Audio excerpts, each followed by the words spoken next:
I'm the pre-K4 teacher at Providence. And when I first heard about Providence Academy, we were sitting in church and Pastor Jack had brought up that eventually we knew that there was goals that the school was going to open, but that it was opening this coming fall. And I somehow just made eye contact with Pastor Bonnie across the church, and we were so excited that we knew that our 3 girls were going to be going to Providence. But I did not know that at that time that I would be at Providence as well.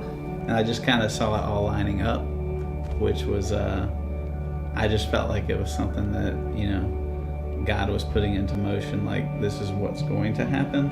And then you just have to follow it. Yeah, she just had to start going through the process and putting in, put the application and do the resume. And as soon as that started going, I just felt like it was going to happen. And then it did. It just all felt right. Jordan had mentioned that we were going to do baptisms during school, and I thought that was really cool. And a little part of me hoped that maybe I would be able to do it, but I've never had the courage to be able to get up in front of everybody at church and do it, and I've always wanted to, especially since being here. And I thought it was really cool that all these kids had all this courage to do it. And then my older 2 daughters came to me and said that they wanted to get baptized. And I had to talk to Carrie and Jordan about it. And we knew that we were completely supportive of them, and they knew the meaning, and they're not doing it just because everybody else was doing it. They know the purpose. And so I was talking to Kevin, and I told him that I couldn't let them go up there and get baptized and me never been baptized. And so I needed to have courage with them.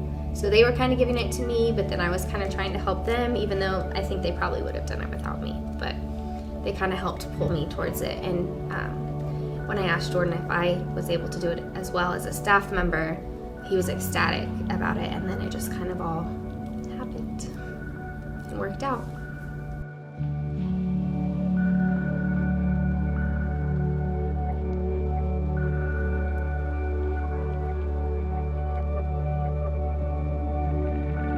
The next 50 years, I see Providence definitely making waves in Lake Wales, and the students, and a deeper love for God and for faith in this community. And that's what we want to give the children. That's what we want. We want to give that foundation so that they can build, so that they're not swayed from their goals or from the way that they're supposed to live. And